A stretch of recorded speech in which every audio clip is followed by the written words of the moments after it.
সম্প্রতি লেবাননে হামলার ঘটনায় ইসরায়েলকে সতর্ক বার্তা দিলেন হিজবুল্লাহ প্রধান হাসান নাসরাল্লাহ। তিনি জানান, ইসরায়েল এই হামলার জন্য যথাযথ শাস্তি পাবে। যদিও এই হামলার বিষয়ে এখনো কোনো মন্তব্য করেনি ইসরায়েল। এই হামলাগুলোকে সম্ভাব্য যুদ্ধ শুরুর উদ্যোগ হিসেবে বর্ণনা করে হিজবুল্লাহ প্রধান জানান, ইসরায়েলকে কঠোর প্রতিশোধ ও যথাযথ শাস্তি ভোগ করতে হবে। তারা যেখানে প্রত্যাশা করে এবং যেখানে করে না সেখানেও।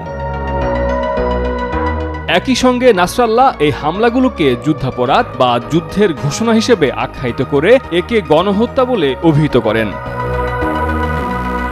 হিজবুল্লাহ প্রধান অভিযোগ করেন, ইসরায়েল এই হামলার মাধ্যমে 2 মিনিটে অন্তত 5000 মানুষকে হত্যা করতে চেয়েছিল।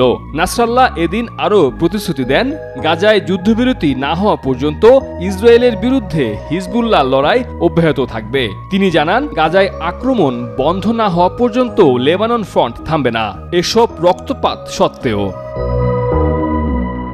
বিশ্বমানের থার্মিক্স রড, সালাম স্টিল থার্মিক্স, দেশের একমাত্র থার্মিক্স রড।